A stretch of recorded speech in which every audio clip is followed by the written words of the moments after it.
They have you write letters to your loved ones if you're not going to make it. In that process of thinking about what you would say helps prepare you. You know that there's dangers in what you're doing, even though those dangers are mitigated, and you come to this peace, like, okay, I'm ready, and if something's going to go wrong, it's going to go wrong, but the chances of everything going right far outweigh chances of anything going wrong.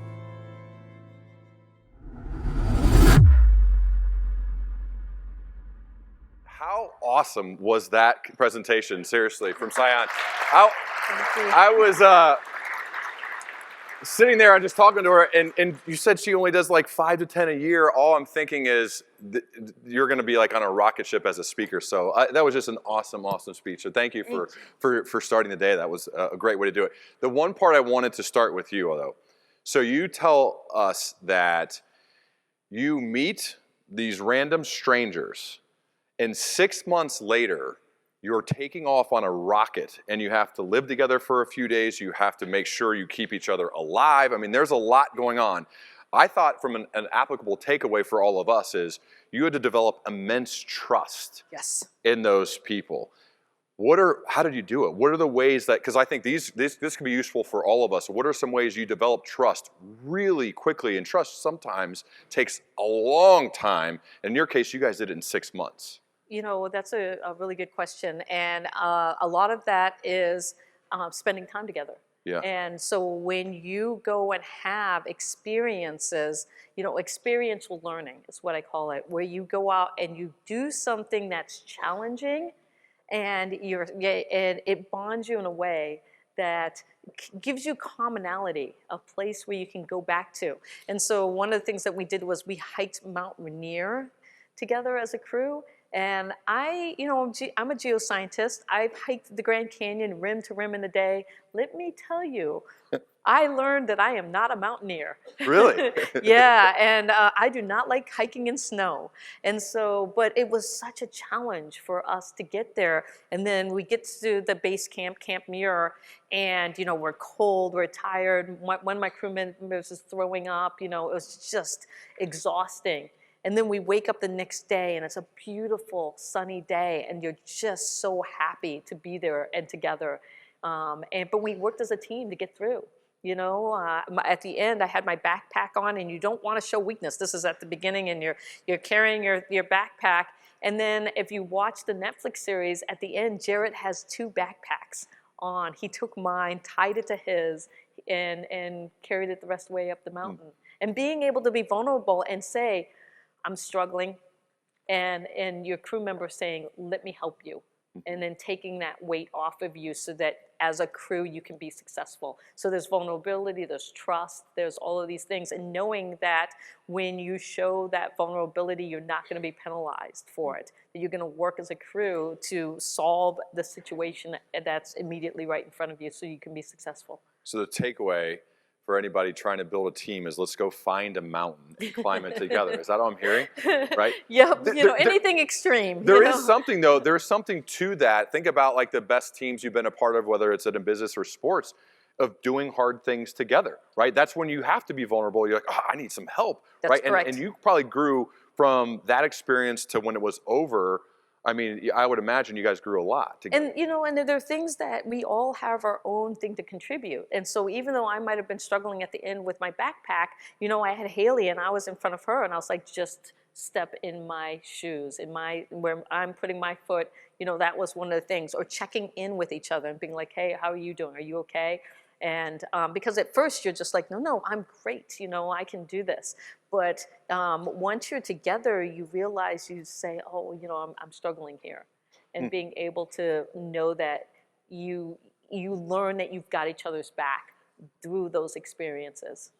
One of the questions that popped up on the screen that you were just about to get to before was, what are some leadership lessons you learned throughout the course of your time going to space with your team that could be applicable to the business world, to the world outside of going to space? When you think about some of the takeaways, some of the advice you'd give to all of us that you could say, oh, we learned this, this, and this, that also applies outside of just going into space. Well, one of the things the big one I think for me was knowing that I had a safe space to be able to say, if something was bothering me or if I was struggling with something, and even just the way we learn, and, having to become the mission pilot. One of the big things is that I walked into SpaceX and all of the simulations and the meetings, and they would put up these PowerPoints, and Jared's really quick, and Haley and Chris, and I'm the seasoned individual in the room, and I'm like, wait a second, I need these printed out, I need a highlighter, I need to write. And they were all looking at me like, wait, what? And they're like, okay, the old lady, needs, but they were very accommodating and understanding that, I'd grown up in a system where you took notes and you had, all of that stuff in front of you versus just being able to see it on a screen. But being able to be like, at first you're like, you don't want to admit that, you need help with something. Mm-hmm. And then being like, yeah, I need help with this. One of the cool parts of the clips that I watched leading up to today was the phone call before you guys were going to space. And you got to choose who you wanted to call, or they were going to call you. And it happens to be from Michelle Obama. What was that moment like for you? That was amazing. And what's interesting is the story of how that happened. We were sitting around, and when you go to space, there's a historic phone that's at the launch pad. And what happens is that's the last call you're going to make. You're in your spacesuit, you're loading into the rocket, and this is the last call that you get to make before leaving Earth. And this is a month ahead of time, and we're in Hawthorne, and we're sitting at this table, and we're talking about who do we want to call? And I'm sitting there, and I'm like, and I love my siblings, but I'm like, I don't want to call my siblings. And I'd gotten divorced the year before, and I don't have kids.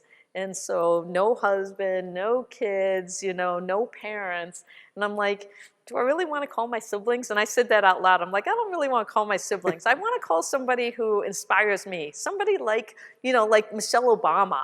And my flight director kid turns to me and says, I think we can make that happen. And I turned to him, I said, really? And he goes, yeah, the person that we both know, Nicole Malachowski, who was the first female Thunderbird pilot. I had become friends with her at a Women in Aviation conference like a decade earlier. And she was becoming a fellow with the White House. Wow. And so we were able, and Kid knew her because he flew with her as a Thunderbird. And so we reached out to her, and next thing I know, me and my crew are having this amazing conversation with her, and she's just saying how, we're going on this mission and we're inspiring, and how proud she was of us. She said, you're making history. I want to thank you for your courage, curiosity, and your bravery. Yeah. When I think of leadership qualities that we all aspire, right? Being courageous, having an intellectual curiosity about us, and being brave, like those are powerful words. What did that mean to you? When you think about the words that you write down that you want people to associate with you, those are the words that come to mind. And being able to know that that's the way somebody like Michelle Obama describes you is life-changing, because she's one of my heroes. And that's why I said when I splashed down, it was a becoming moment for me, because I think about the women who've led the way, the women that trailblazed it so that I could be able to do this. People like Bessie Coleman, people like Dr. Mae Jameson, people like Michelle Obama, strong African-American women who weren't afraid, who possessed those words. I mean, now they're saying people like Dr. Sian Proctor. I mean, what's that like? I mean, how cool is that?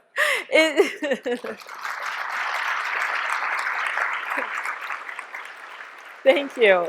It's still, I still have to remind myself about that. And so, on your phone, how you can have a photo that is on it that just as a reminder, I have a photo of me in space as my. That's awesome. And then I'm like, yeah, okay, I went to space, But with that becomes responsibility, like I said, and taking the time to be present when a little girl comes up to you and she's dreaming of being an astronaut. Yeah. And being able to kneel down and be like, you know what, I had that same dream when I was your age, and look at me now, I achieved that.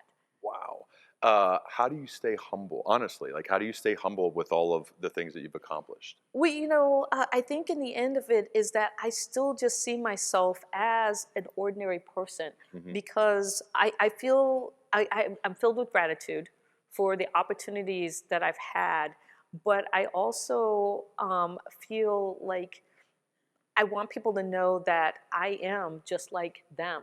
Hmm. I struggle with things like imposter syndrome and confidence, but I also have learned ways to combat that and take advantage of opportunities. And I'm going to tell you a story about with my dad. When I was a kid, my dad was really worried that I would never become successful in like one thing. Like my dad was really good at math. He was always doing math.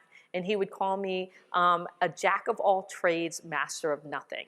And how many of you have heard that phrase before? And he would be like, you're a jack of all trades, master of nothing. You need to, focus. Because I was like, butterfly, lizard. I was like all over the place. And that haunted me for a long time, because I was like, wow, do I really need to like do a deep dive in something? But then now I realize that I'm a jack of all opportunities, master of life experiences. Ooh. So I took, again, and it's how you talk to yourself. How do you take words that impact you in a way that doesn't make you feel good necessarily? And then how do you say, okay, how do I turn this? How do I make this into something that is meaningful and I can move on from? Hmm. Speaking of phone calls, though, I had to check on this. Bono, Tom Cruise, like what's the story behind these? Okay, so the Bono one is fun because it's U2. I've seen them like 15 times in concert. They're my favorite band, and we were having another conversation about not only do you have to do this historic last phone call from the pad before you launch into space, but while you're in orbit, because we were in orbit for 3 days, you get to speak to somebody every day. And again, I'm like 3 days phone calls. I'm like, I don't want to talk to my siblings every day. I love my siblings. I'm the youngest of 4. There's 4 of us, and so I have 3 siblings. But I'm like, I don't want to chat with them every day. I want to chat with like Bono. And another friend of mine's like, I think we can make that happen. I have some fun friends I'm hanging out with. And I'm like, really?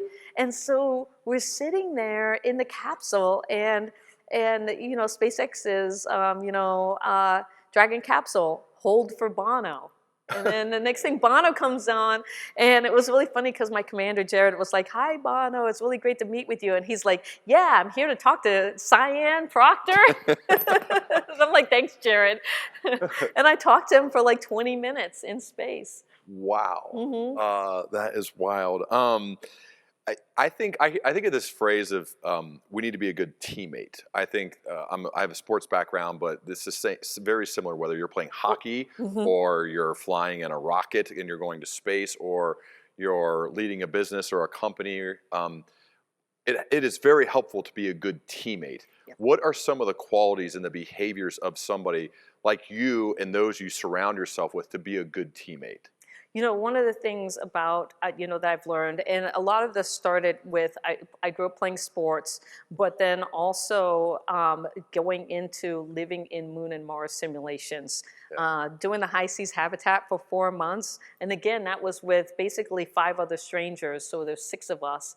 And I learned a lot about myself during that. And then I also did a reality TV show called The Colony back in 2010, where I lived for 2 months in a post-apocalyptic world and with strangers. People, they drop you in. It was truly a reality TV show where you're like, what am I doing?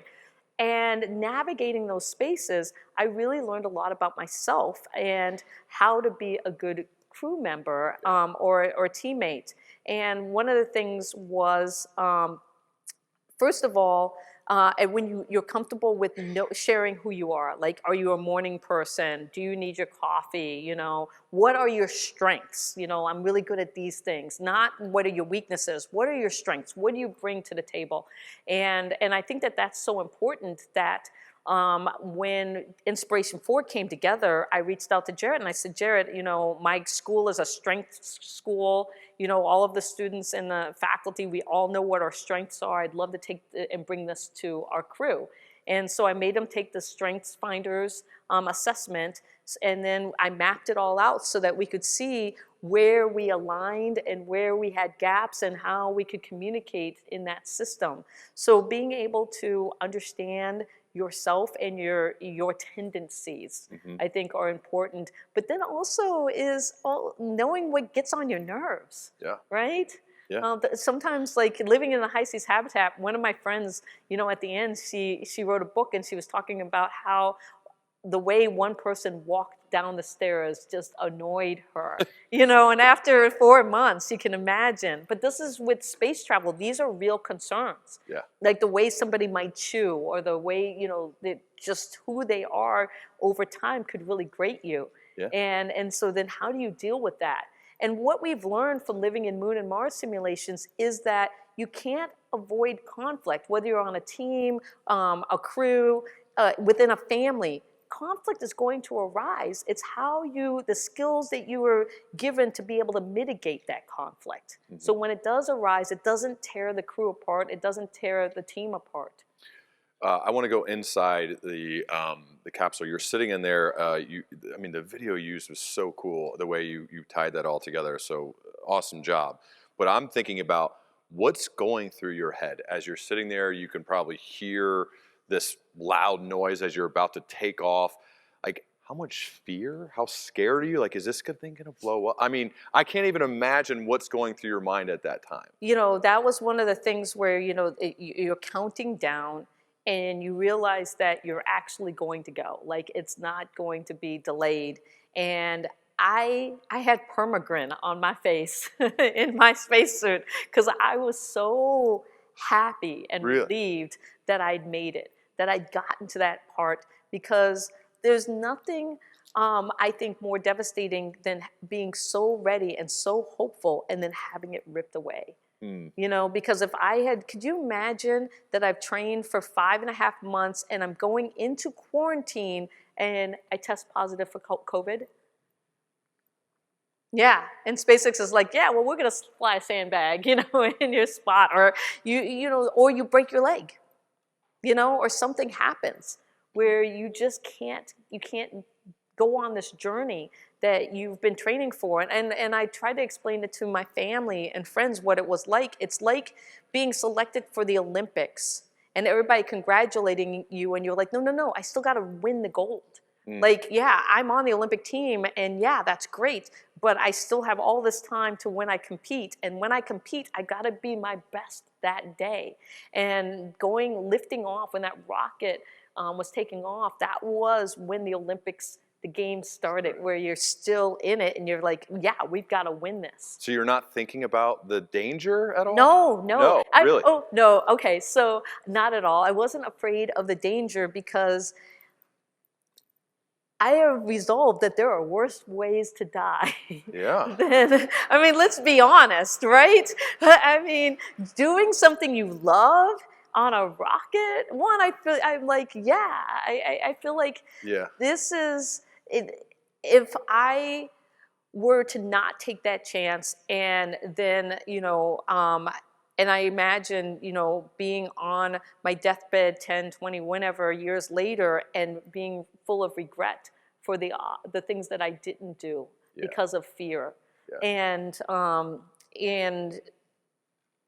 they have you write letters to your loved ones if you're not going to make it.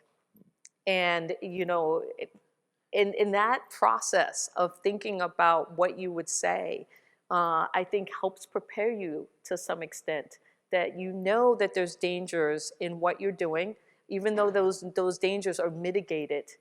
And you kind of come to this peace about like, okay, I'm ready, and if something's gonna go wrong, it's going to go wrong, but the chances of everything going right far outweigh the chances of anything going wrong. It feels like that would be a good exercise for everybody to do, regardless if they're launching in a rocket. Absolutely. I mean, like, what have you learned from that maybe all of us could say, well, I'm going to go home and do that right after this conference, because while I'm not taking off or doing something that is potentially as dangerous, the reflection and the key learnings I would have to imagine would be useful. Absolutely, because you start thinking about what it is that you've done in your life. And another example of that is kind of writing your own obituary and thinking about, like, what would you want people to say about you? How do you want them to remember you? And then, you read that back and you think, okay, what is missing? What have I not done? What would I want still fulfilled in this narrative? And then how do I go out and make that happen while I'm here? While I have the time and the energy and that perspective to go out and do that. Yeah, I love it. You are, I would call a polymath, right? You're good at a lot of different things that then seemingly come together when I think of your poetry, your art, right? All of your teaching. I asked you about how you became such a good speaker. Like, well, I've been doing it for 20 years. So there's so much there. So you have a lot of range. David Epstein wrote that book called Range. That's all about that. Those are the leaders of the future. People who have a lot of range.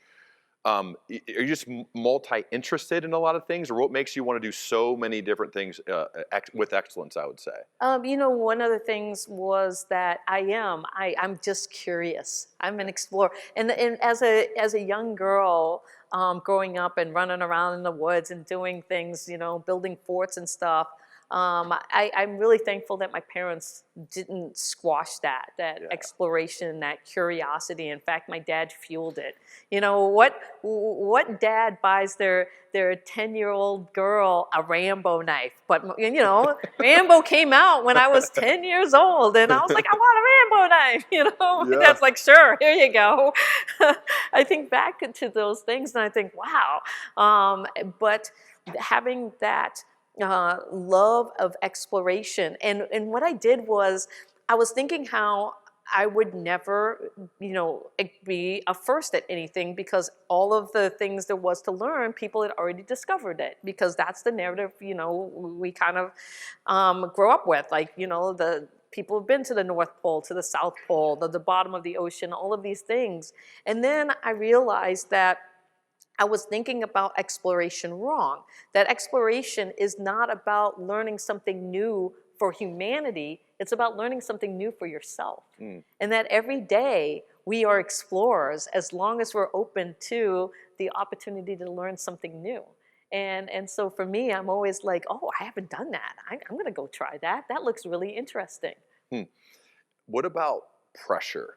Being the first African-American woman pilot. I mean, I don't know what that's like at all, so it's hard to relate. What type of burden do you feel? What type of pressure is felt from that responsibility? A lot. And when I learned that I was going to be the first, I realized, you don't want to mess it up anyways, but now you're like, oh my God, if I mess this up, it is going to set back Black women. And a lot of people are like, no, really? But let me give you an analogy. I was talking to a good friend of mine, Susan Kilrain, who is one of 3 women to pilot the shuttle. And this woman is amazing. Navy aviator, flew the F-14 Tomcat. And she was saying how she applied for test pilot school. And the person who was in charge of the selection said, no, we had a woman before you and she didn't do so well, so it's a no. And you think about, and she says this, how many men get judged by the man before them? Oh, we had a man before you, so no more men. Yeah. And here's a situation where, again, they were like, no, we did that experiment. We tried a female and it didn't work out, so it's a no. But luckily she was tenacious, kept applying. That person, moved on. A new person came in and was able to go and have that experience and then go on to have this amazing career as a shuttle pilot. And so you think about the fact that when you're the first. If you don't succeed, it does leave a mark. And for me, I was very cognizant of that, okay, I can, that, again, that self-talk. I got this, I can do it. And if I do it well, it's going to change everything for, like I said, people like Maya out there who are, giving her the opportunity to see me open that door and that she can follow behind me. How does that impact like your day-to-day actions, knowing that people are watching, that there's just a lot of weight to your words, a lot of weight to your actions, because there's people that now you're probably inspired by, but you want to be a leader for them. Like, what's that feeling like on a day-to-day basis? It's about being thoughtful and intentional. Yeah. And one of the things I talk about when it comes to opportunity is having active allies. I could not have gotten where I am today without the people who have a seat at the table and have power, being thoughtful and intentional about creating J.E.D.I space. And and I look at Jared Isaacman, my commander, could have decided to buy the Dragon capsule and take his friends. And he didn't. Instead, he said, nope, this is a historic moment. I am going to basically select 3 random people, right? 2 of them won contests where, you don't know what you're getting.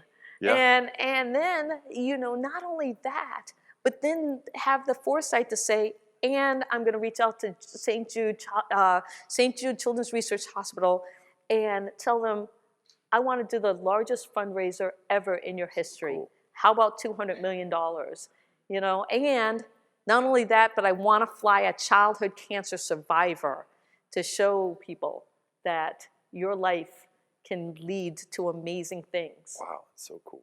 And so again, that is intentional. That is somebody who, and Jared says it, the ball's bounced in my favor multiple times, but I have a responsibility, And so when we think about the narrative that we want to write, not only for ourselves, but for the future, we all have the ability to be thoughtful and intentional with our actions and how we use our space to inspire, right? I think one of your superpowers too is this willingness to go for it and to not be scared to be embarrassed. Like when and then you did it here live, which I was nervous for you, and then you killed, like as far as how good you were reciting your poem. But when you posted on Twitter, like people could have laughed at you, they could have mocked you, like what is she doing? And instead you say, you know what, I'm just going for it. I'm going for it. I think there's so much to take from that exact mindset of being willing to be embarrassed and saying, I'm going for it anyway. Can you just share more about that mindset? Because I think that could help all of us with whatever we're trying to do. Absolutely. And so, yes, that idea of like putting yourself out there and being embarrassed and, and how do you shield yourself from a lot of the negative comments and stuff? Believe me, the colony, people came out of the woodwork to tell me I'm a horrible person. I'm like, it's a reality TV show, not real. But it was funny because those, again, you can be a teacher and have 100 students and 99 of them say how amazing you are, and have that one person who says you're the worst teacher I ever had. And you're like, what did I do? How do I win that one person over? But again, it's how we turn and reflect on that and say, okay, yeah, you can't win everybody, but 99% of the people thought that I was amazing. Okay. And so when I put myself out there, I always think, what's the worst that could happen? And if it's a bad comment, okay, I can ignore them, because what if there's 99 positive comments for every one of those one bad comment? And I think that that's so important, that a lot of times we let the fear rule us. And I've got another example that I'd love to share. Yeah. So I applied for the NOAA Teacher at Sea program. And when you do that, they say you can go and do like an oceanographic cruise, or you can do a fisheries And I'm like, fisheries, biology, you know? And so I put in, that I want to do oceanographic, and I was thinking Hawaii, the Bahamas. And so they come back to me and they say, okay, we'd like to send you to Kodiak, Alaska on a fisheries for pollock. And I was like, first I was like, pollock, what is that? And I was like, fisheries. And then the narrative in my head immediately thought, deadliest catch, I'm gonna die and fall, I'm gonna fall overboard and die. Like, because all I knew about fishing in Alaska was from the show Deadliest Catch. and I'm having this conversation in my head, and I'm like, do I want to go to Alaska and fall? What if I fall overboard? I live in Phoenix, Arizona. And then I told myself, okay, there is, you're letting that voice inside your head, fuel you with doubt. Just go and have the experience. And you know what's interesting is that 99% of the time when I say just go and have the experience, it's nothing like the narrative in my head.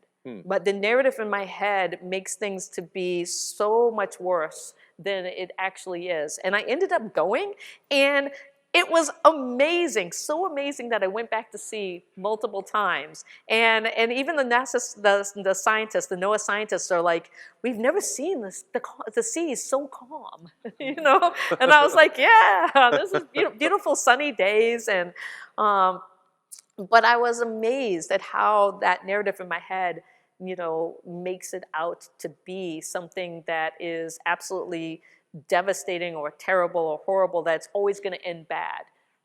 What's the self-talk? This was brought up a little bit earlier, but the self-talk to overcome that. I think we all face that from time to time. We all think we're imposters from time to time. I think it's actually can be healthy at times to stay humble. But what is the self-talk to get through that? Well, and a part of that is thinking about, like, being a scientist, so I start to rationalize things. So here I am thinking, oh my goodness, I'm, deadliest catch. And then I'm like, okay, how many people actually fall overboard and die in Alaska off a fisheries boat? And then I start thinking, okay, no, it doesn't really happen. And then I'm like, okay, what is the worst scenario? If I can mitigate against this idea of falling overboard, which is definitely, my fear, and then you start walking yourself back from that. You're like, okay, they're going to teach me safety things. I'm not going to get too close to the rail, and if I do, I'm going to be holding on for dear life, which I did. Yep. And so you start thinking about how to mitigate the fears. Yeah. And when you start putting them in perspective, and really it is, knowledge is power, because I'm thinking, yeah, everybody's falling overboard. No, everybody's not falling overboard. Yeah. And you even think about that with human spaceflight and the accidents that we've had with them. And they are tragic when those happen, but we learn, humans learn, and we try to do better the next time. You're an explorer. You've been to all 7 continents. Mm-hmm. I was watching your videos on Instagram of you and Haley going to Antarctica. What is it about wanting to explore, not only, in space, but you explored our entire planet as well. What is it about wanting to get to all the continents? Why do that? As a little girl, I loved it when my dad would just be like, get in the car, we're going for a Sunday drive.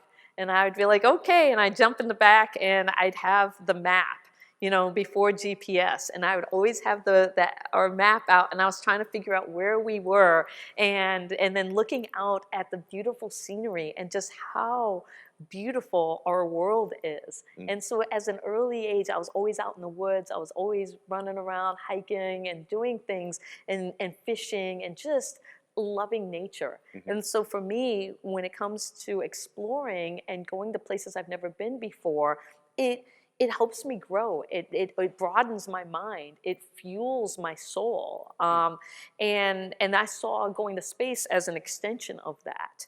And so when I think about going to Antarctica, it was a world I could never imagine. Like, as a geoscientist, I know that there's these giant glaciers and stuff, but to see the volume of water and to see these beautiful penguins trying to survive, and the whales and all of that, It just makes me think about humanity and our responsibility, our role in what is happening to our planet. And even from that orbital perspective, because all of this is about perspective, you know, wherever you travel and the people you interact with. And this is why I talk about dynamic leadership over time and space, because you change with these experiences, you change. And when you change, that gives you an opportunity to grow and to think about how you're not only living your life, but how you're impacting others and those around you. And when I think about our planet, and I think about how we are determining the destiny of that, how do we work towards being better? When I think of you, I actually think of the word excellence as far as everything that you've done, a wide span of things. And you've also not only done it yourself and exhibited those qualities, but you surrounded yourself with others who have sustained excellence. What have you found to be some of the commonalities among leaders who have sustained excellence over an extended period of time? You know, I made the conscious decision, and this was in college. I made the conscious decision to try to find people, surround myself with people who inspire me. Mm. And when they inspire me, hopefully I'm also inspiring them.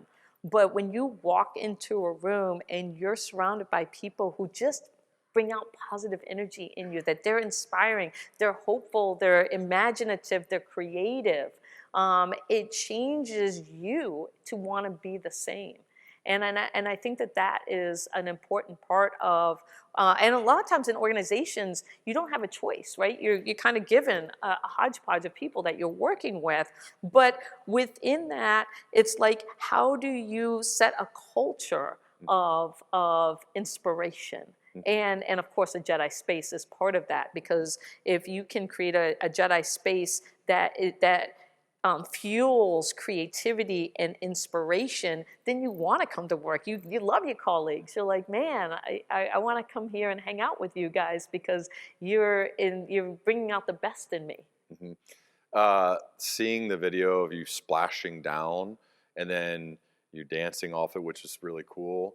But then what happens? Like you're just back to normal life, or like how does it impact you? What do you do next? How, like where do you go from there? You just been to like the pinnacle. I don't know how you move on from that. Hard transition. Yeah. It is a hard transition because, again, it's about finding your crew, and then you get this crew that's amazing. Like, you're loving hanging out with them. It's challenging. You're being challenged personally. You're challenging each other to rise to excellence and take on this mission. You splash down, you celebrate, and then it's like, see you later. Really? That's you're on your way. You're on your way, and you get home. Literally, a week later, you got your bag, and you get to your apartment, and you sit down, and you're like, what do I do now? How do I top that? What's next? Yeah. And it's not easy. And what I realized is that it's all about finding your next crew. And so I put a lot of time and energy because, there's some depression that happens from that, because you're like, man, it's over. Why is it over? I want to linger. I want to stay in this moment. But, change happens, and you sit there and you're like, okay, how do I move forward in a healthy, productive way? And I realized I had to find my crew. And I thought, well, what crew do I want to be around? And I decided that it was artists, it was creatives. And I started hanging out with musicians and other artists, and I did it, and I signed up for an artist in residency with a company called Subtractive, and I purposely went into, again, pulling out that creativity in myself and finding a crew that would help and support, and we could inspire each other. What kind of doors have opened for you because of your willingness to, one, put yourself out there, be selected, right, go up into space, come back? Like, what kind of doors have opened for you?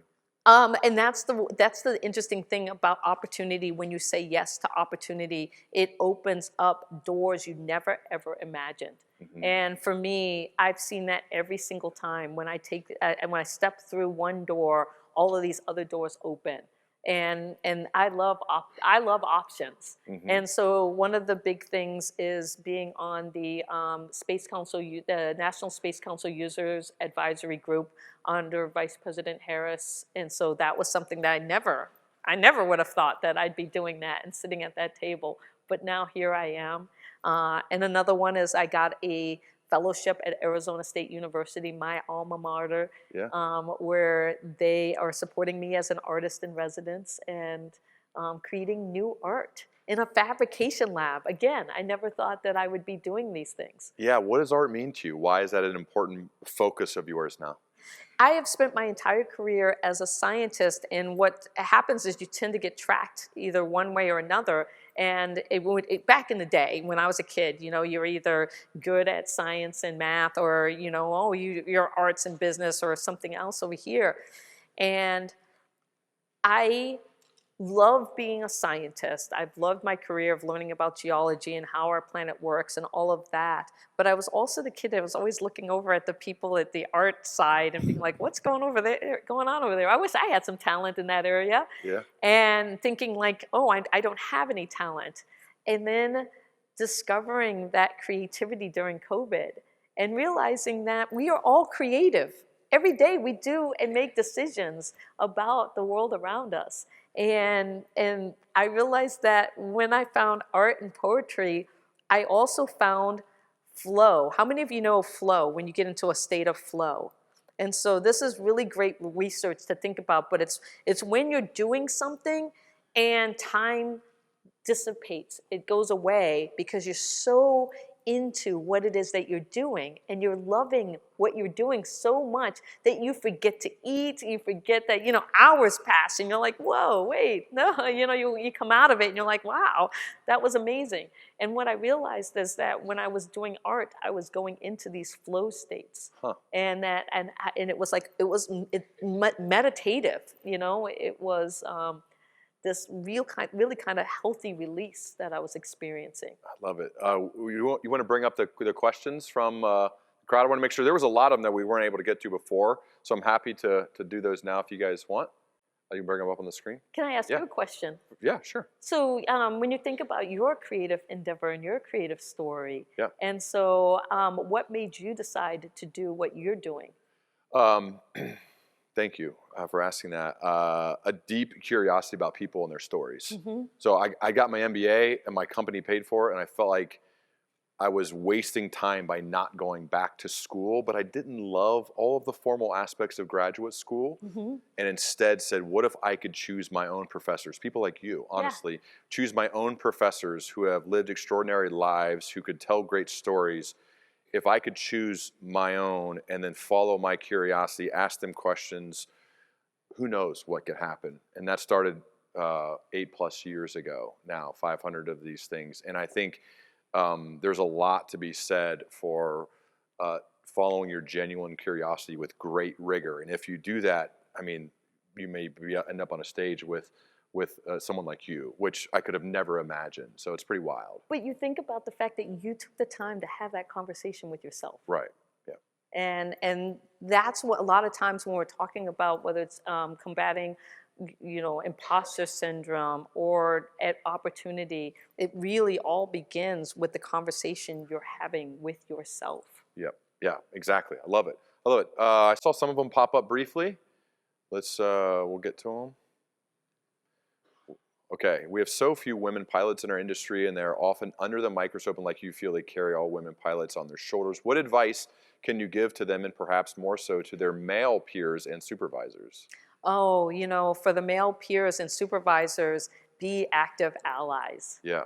And what I mean by that is be supportive, have empathy, check in, and support the formation of working groups where they can find community.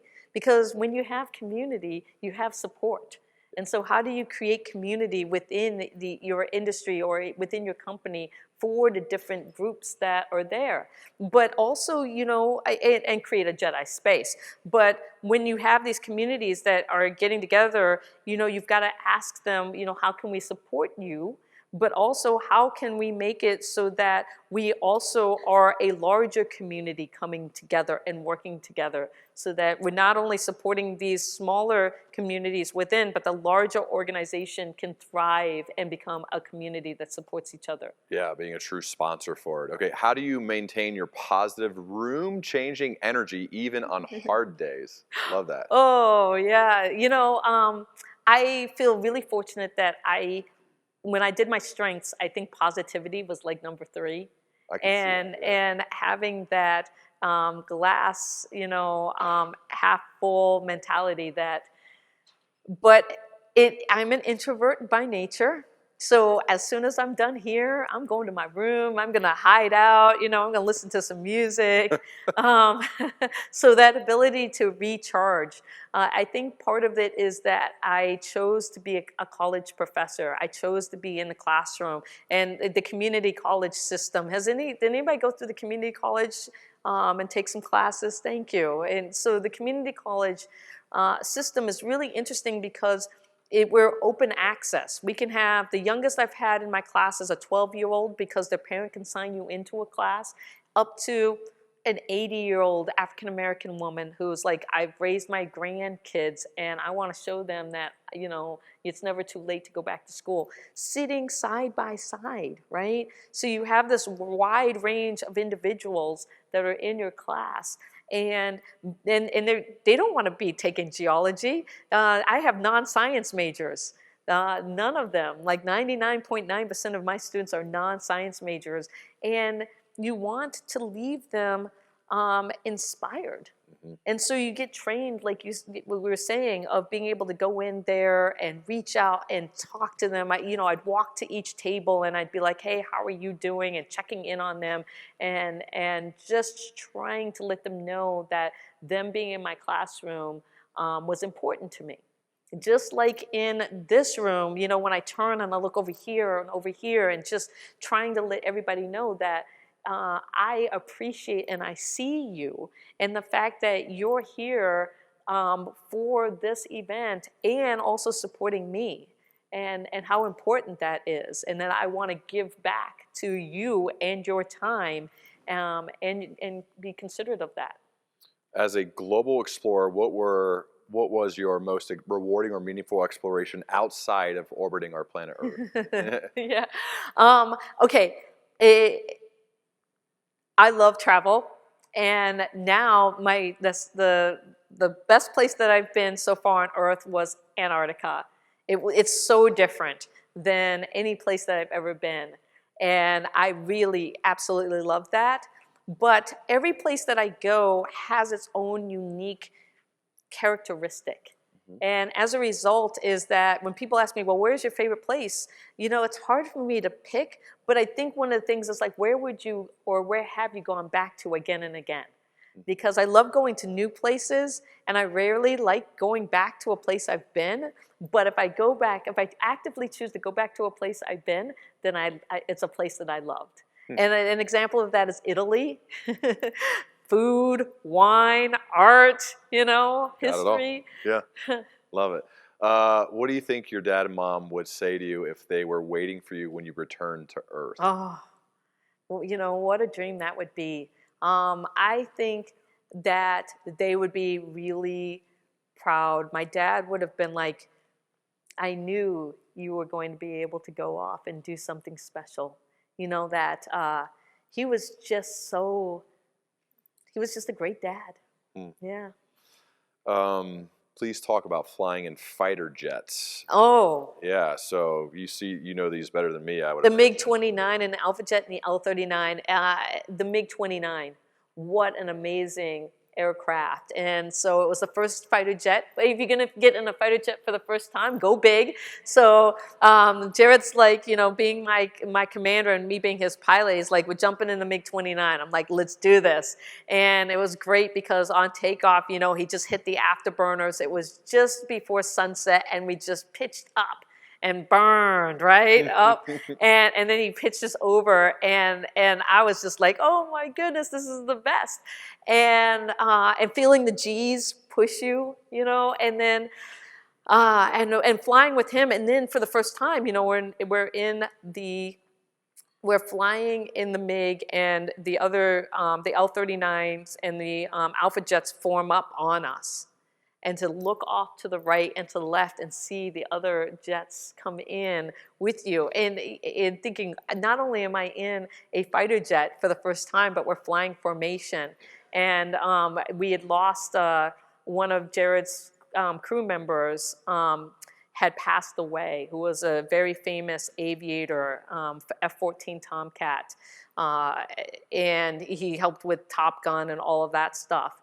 And so we did a flyover with the missing man, where not only did we come in over the runway, but then, you know, being the lead, we pitched up and to recognize him and his legacy with not only Jared, but the other crew members, the fighter pilots that were with us.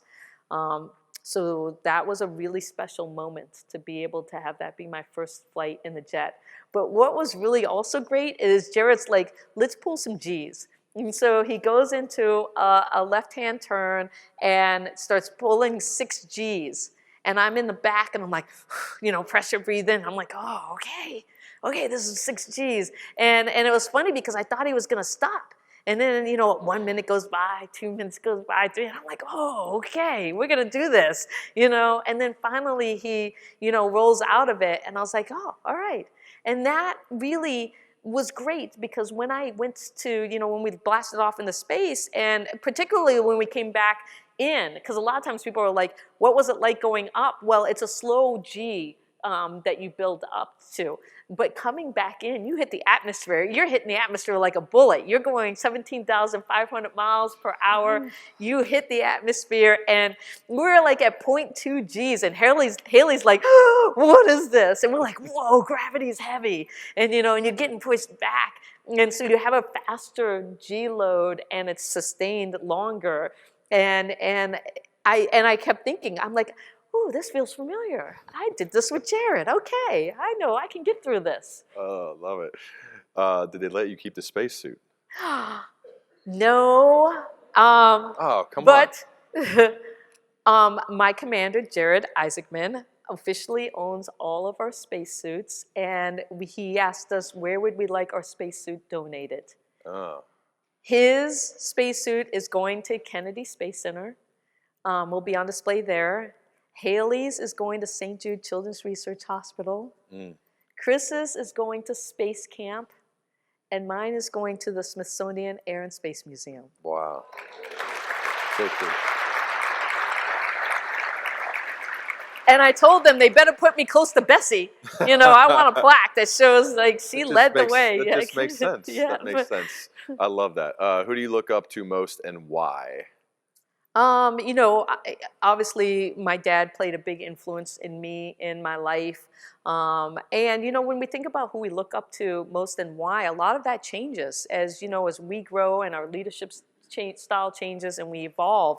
You know, in the last couple of years, I think Michelle Obama was somebody who has played a big role in me. I remember my mom was still alive when, you know, Barack Obama won the presidency. And I remember talking to my mom. You know, my mom grew up half of her life in segregation. She was born in 1933. And you think about Martin Luther King in the 60s, and I can't even imagine being in a room. You know, I watched Hidden Figures put a lot of perspective of my dad in, you know, his life. Because when you're a kid, you don't appreciate your parents. You guys, whoever has kids, you know your kids don't appreciate you right now. But you hope that when they become adults, that they will, when you renegotiate your relationship with them as adults, you start having really interesting conversations about, they become interested in your life and what you've done and all of these things. But my dad was gone by the time, you know, I'm 19, he passed away.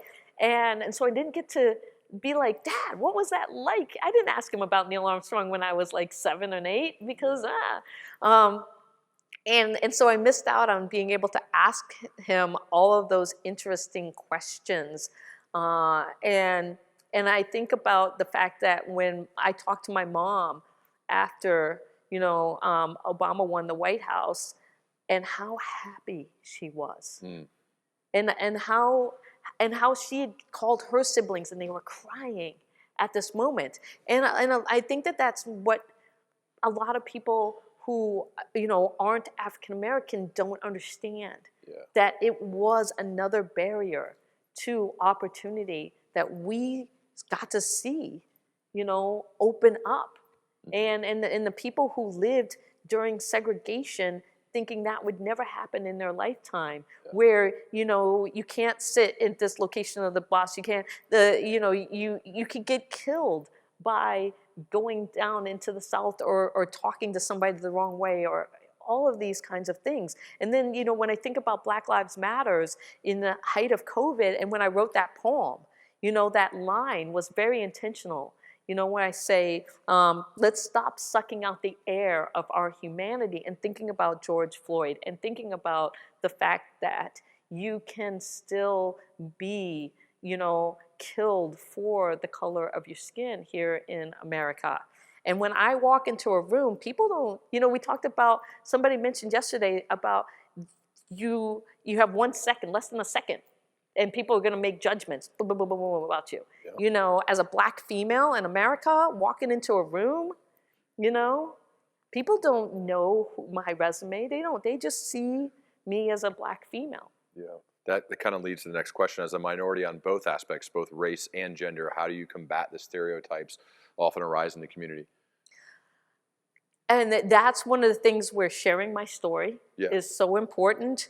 You know, a lot of times my friends will ask me, like, I wear my Inspiration4 patch and my jacket. I have my flight jacket and stuff. And they're like, you know, why are you always wearing it when you're traveling and stuff? I go, I want people to see.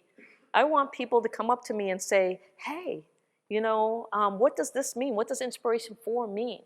I want them to know that when they see me, that they also get an opportunity to learn about the fact that Black women can be kick-ass. Yeah. We are doing things, you know? We are out there making a difference. And that they can start to correlate to this idea of when you see a person that you don't have to make a snap judgment, that there is a history to that person. And most people are pretty interesting, is what I've learned. Yeah. Is that once you get to talking, and there's some commonality, there's something that you can relate to most of the time. Yeah. But it takes, you got to put the energy in to wanting to take a moment and say, hey, what's your story? Yeah. What are the things that inspire you? Yeah, so cool. Where do you want to go most that you've never been before? Ooh. My first thought was Mars, but is that? Well, you know, I do like goals, and I would love to go pole to pole, and so go to the North Pole and the South Pole. You know, I have a healthy fear of water, but Challenger Deep, to go down to the Mariana Trench, because I was born on Guam, and that would be interesting. I would be, you talk about being terrified, okay? Going up in a rocket wasn't terrified, but going down into a submersible, down deep, a little bit terrifying for me. Yeah. Yeah. Wow. But I would still do it. Yeah, that'd be cool. Mm-hmm. What was the most difficult part of training, both physically and mentally? Physically, the hardest part was Rainier. It was the longest hike where it was nothing but marching in line in snow. Even now when I think about it, you know. It's all part of the video. I was like, I know. Wow, that seems intense. It was 9 hours. Wow. But so physically, that was definitely hard. The centrifuge, all of the other things, the zero-G and stuff, that was just fun. The fighter jet flying. But mentally, learning all of the systems for the Dragon capsule and the Falcon 9 rocket. I had to become a systems engineer because the Dragon capsule is autonomous. It's designed to go to space and come back all on its own by flight computers and stuff. But my job was to understand all the systems, how they work, understand the emergencies and contingencies, and what we could and could not do in case something were to go wrong.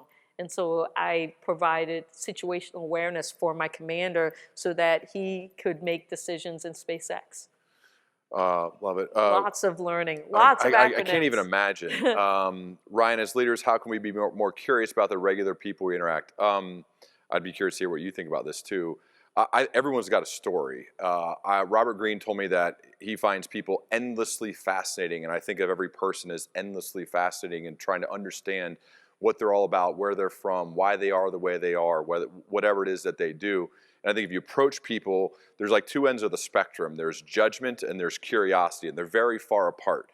And I think sometimes we can be too far over here. We can be judgmental of people. We just talked about this. As opposed to saying, I'm going to approach each person with a genuine curiosity for them and their story and what they're about. Instead of asking, what do you do? I may ask something like, what are you most excited about? Yeah. What's something that you've accomplished that you're very proud of? Or I do like asking about family members or lighthearted fun things about your most favorite trip with your family, something along those lines to get people out of the canned normal answers. And then once you go there, you can go anywhere. And I think that's just part of, for me, of I genuinely, and maybe it helps with what I do for a living, find people's stories endlessly fascinating. And if you approach people that way in a genuine manner, not fake, not just I'm going to ask these questions to appear curious, but you actually are, you'll be amazed at some of the relationships that I think you can build. And I've learned that through the course of doing my show. Okay, we have a fellow geologist here. What is the coolest fossil, rock, or gem you found on your explorations? Okay, that is such a fun question. I'm always looking for a big diamond or a chunk of, a nugget of gold, a nice big one. But I actually did a meteorite hunt down in the Atacama Desert in Chile, in northern Chile, and that was fun. How do you go and find a meteorite? And I got a slice of it and stuff. But that was something that I would love to do again. And I actually brought a meteorite to space from Arizona State University, and I floated it up in space, because it came from space. And then it came back with me and went back to Arizona State University. But I really love space rocks and meteorites. Very cool. Dr. Proctor is the first astronaut I've done a podcast with. So thank you guys for giving me this opportunity. Let's do one more. What was the greatest lesson learned having finally achieved commercial spaceflight in this lifetime? Ooh, I think that the greatest lesson learned for me is the world is changing fast because of digital technology. In 2019, NASA put out a call for astronauts. And a lot of my friends, sent me the call and said, hey, are you going to apply again? Are you going to apply? And I'm 49 years old. And I'm like, and this is what I said to them. I said, no, I don't think NASA is going to be my road to space, but maybe one day. And I'm thinking a decade, when I'm in my 80s, I'm like, maybe one day I'll be able to go up on commercial space. I had no clue it was 2 years away. No clue. And in that 2021, they launched a lot of people, suborbital and then us orbital, to space that were non-civil astronauts. And that trend is going to continue. And that, a lot of times we hear stories like my dad living in the Apollo age, and how great it was because there was so much happening with, we were going to the moon. But now we're in this new space economy, and it's exciting what's coming down the pipeline. We have all of these startups that not only are regular civilians getting an opportunity to go to space, whether they win their opportunity or are gifted it, but then we have new, low Earth orbit space stations that are designed for people like us to go. And I think that's exciting. I love it. Thank you so much today. I mean, you absolutely killed the presentation, and even awesomer here. I'm very honored and pleasured to get to share the stage with you. Let's give it up for Dr. Sian Proctor. Thank you for having me. Thank you. Thank you.